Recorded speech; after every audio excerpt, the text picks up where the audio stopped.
My name is George Njenga, a visual artist and also known as Tetrag Arts, na hii ndio hustle yangu.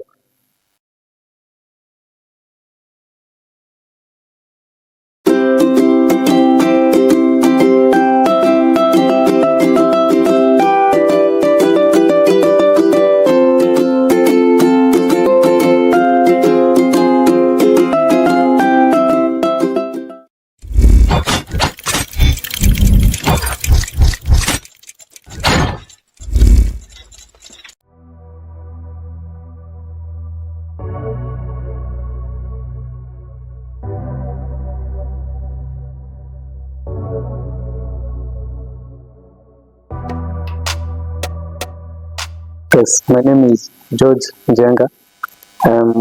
I am a visual artist, and my brand name is Tetrag Arts. Art that tells a story about our environment, and mostly from waste management to conservation of our natural resources.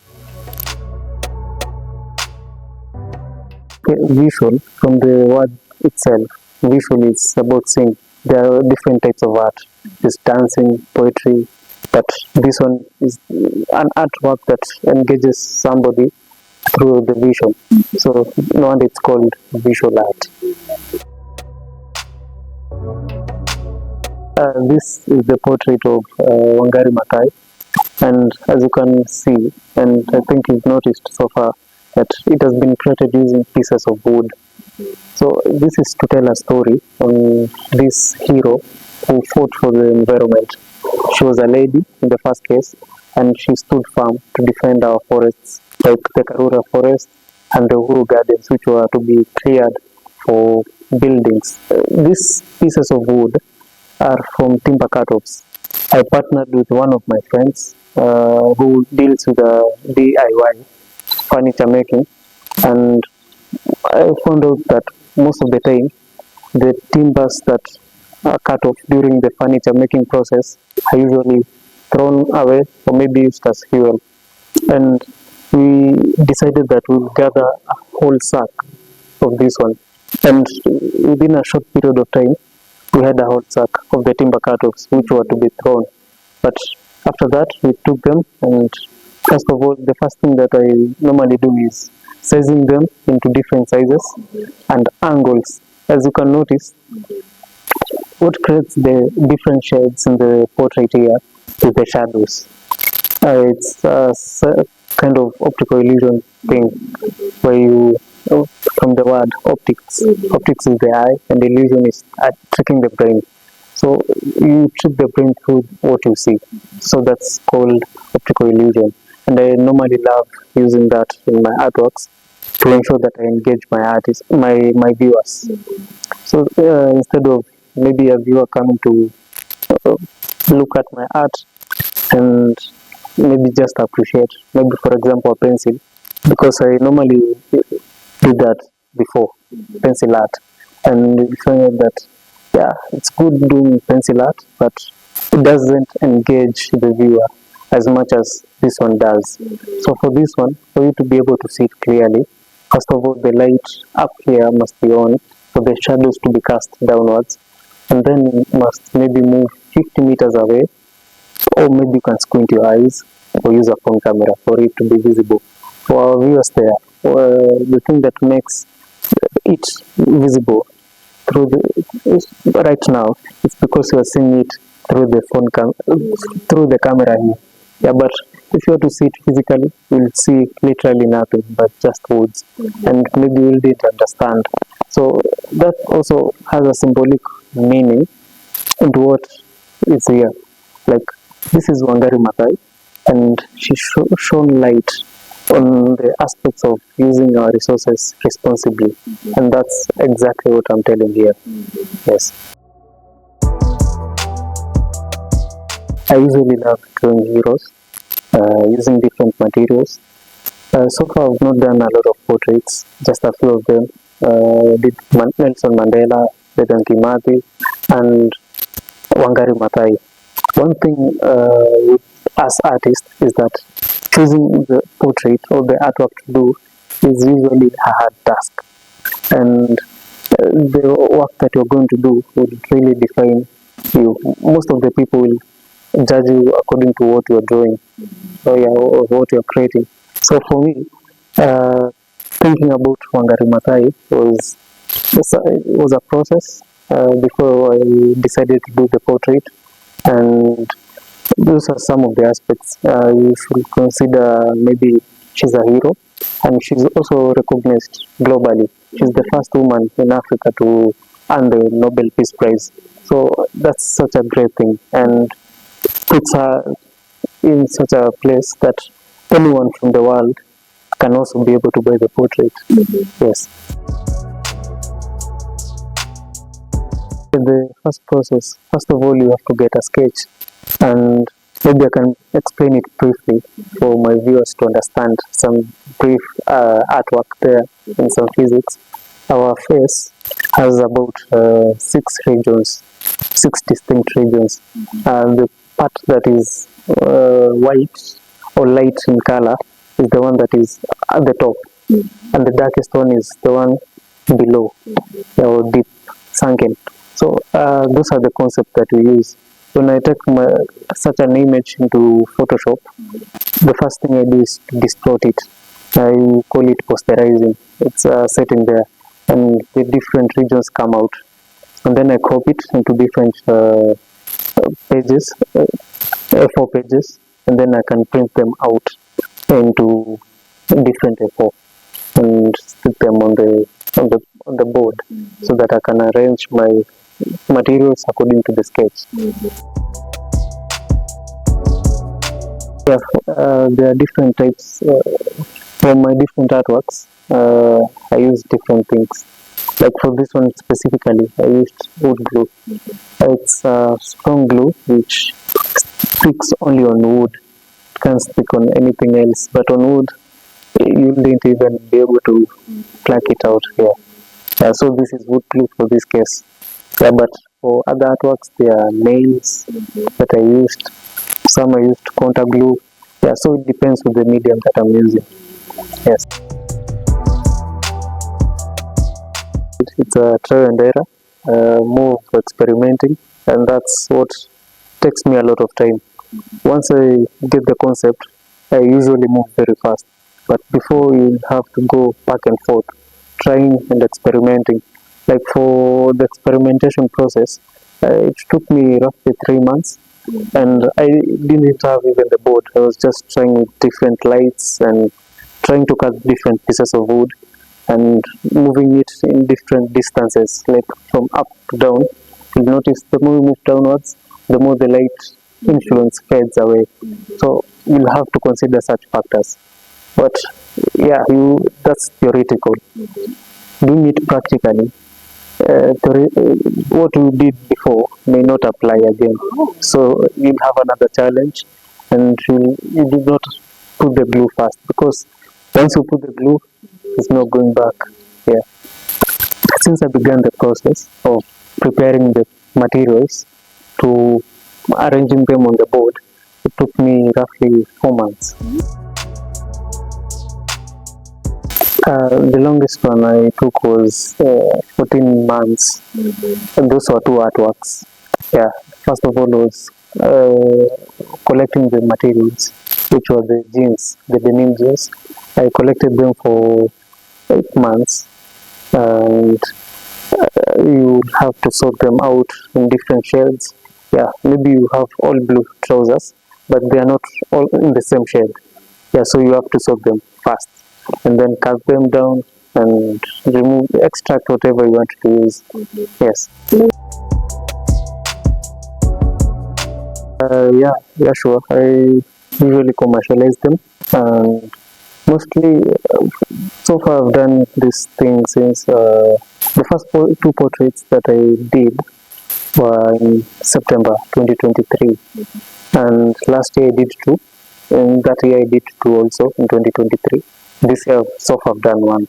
So right now it's more about experimenting. I've not yet gotten a commissioned portrait for a person, but the current one also are on sale. Yes, but this one you first have to do something to show people that you can really do it, instead of maybe telling them I can do it. You first have to do it first, and then maybe somebody can commercialize on a portrait. Yes. One thing about this kind of artworks, I really love to do that, but the challenge comes here where using smaller materials is really challenging, especially in detailing. So to get the portrait look like the person may be quite a challenge. Especially if it's not somebody famous. But for somebody famous like Maathai, even if it's a smaller portrait, it will be easier for you to bring out the portrait. Because somebody can just recognize the main features like the dreadlocks and other things.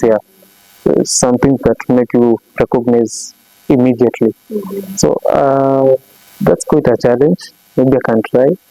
But for me, I'm more into bigger artworks and murals. I normally display them at galleries, different galleries. Currently at RB Gallery, Relodinga Road, somewhere there in Nairobi West. You can find my artworks there. And also in my social media pages, I go by the name Tetraji Arts. You can also find my works there. That's in Instagram and Facebook. And in LinkedIn, I go by the name George Njenga. Yes. I can say before I even learned that maybe I can be good in maybe academics. The first thing that I learned that I was good in art. I've done art all my life. Always sketching, and in class maybe you're bored. You try to sketch something. Whenever we are given assignments in high school, it will be easier for me to do a drawing artwork. I mean, a drawing assignment than the other assignments. So that's where my passion grew, and my peers also used to encourage me. And from that time, I knew that I can do something bigger. When I joined campus, I did pencil for some time. I bought some materials, and after a short time, I just got bored with the pencil work, and I was craving for something more, something that can engage my viewers with the artworks. Yes.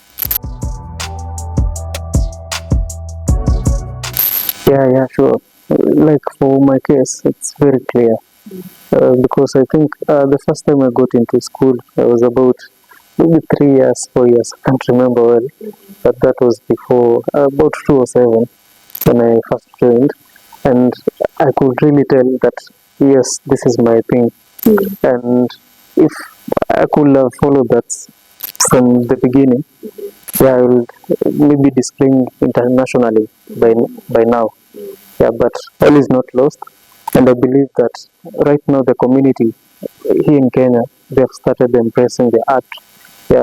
Like these days I find small kids in the CBC being taught such. But what I think is that we should make it even more. For the kids to discover their talents.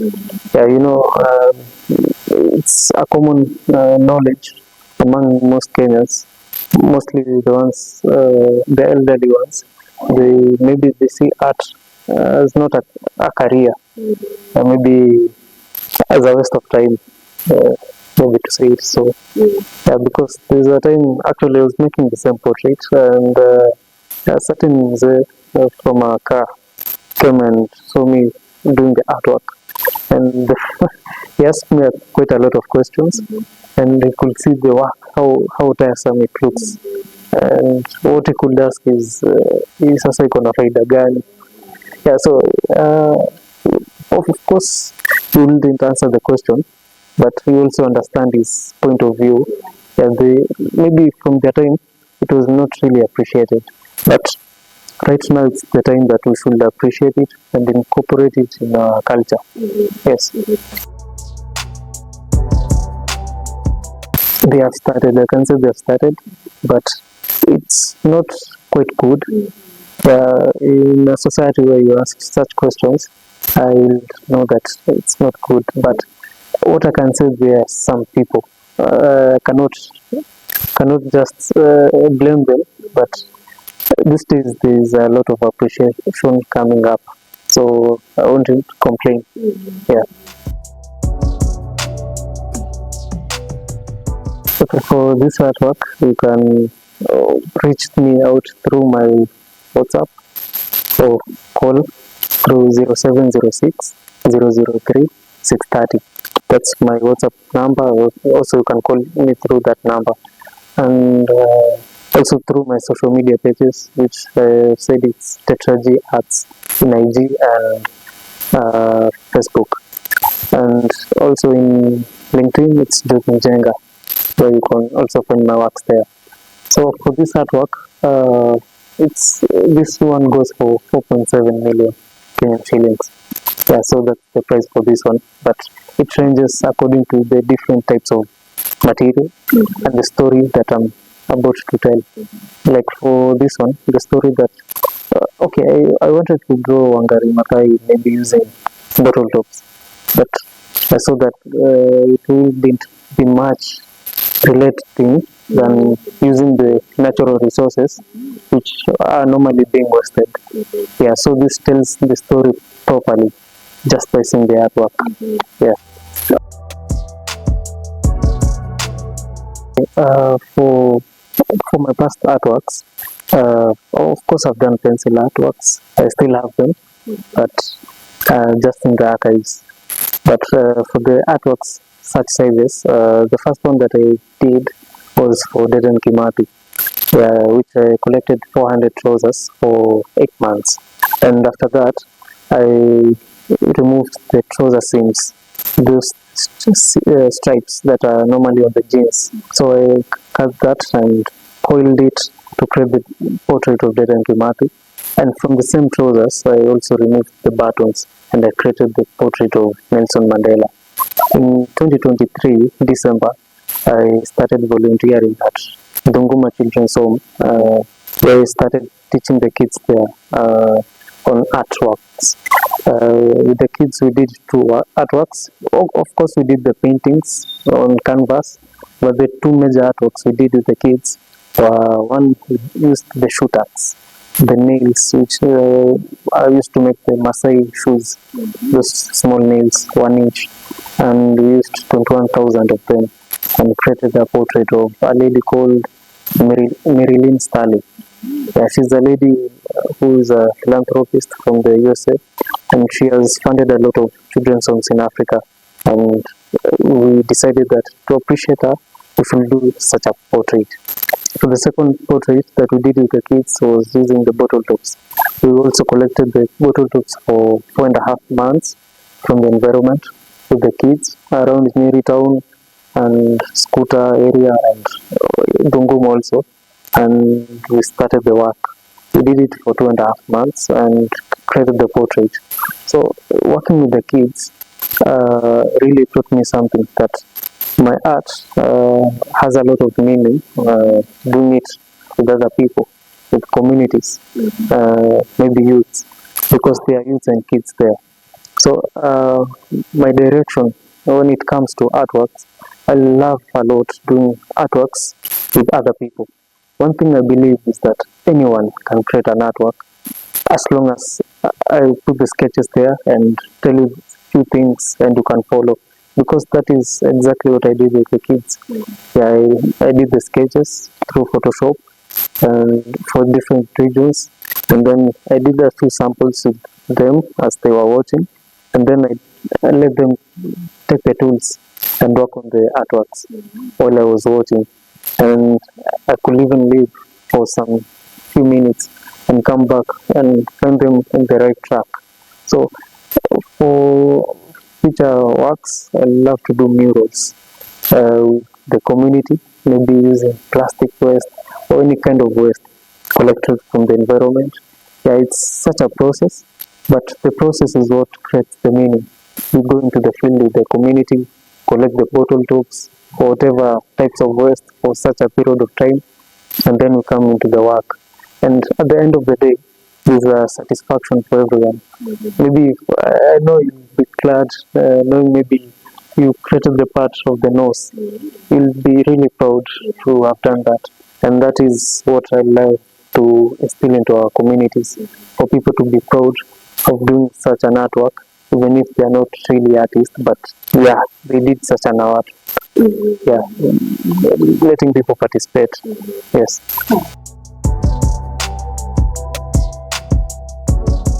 Yeah, I think what we should do as the youths is embrace art into our culture. One thing is that our culture didn't have a lot of art as compared to other African countries in the West Africa. You'll find a lot of art there, and okay, it's not a fail for us. You can still do it. You can see one thing I'm normally proud of as a Kenyan is the Matatu culture. I'm very proud of it because it's only found in Kenya and was done in Kenya. It's something that amazes people from New York. So art is something that we can incorporate into our cultures. We do not have to stay here and say that people do not appreciate art. It is for us to make people appreciate the art, yeah, by doing something that engages them and also engages the community. And that by that way, we'll never have anything to say that we are not being appreciated when it comes to art.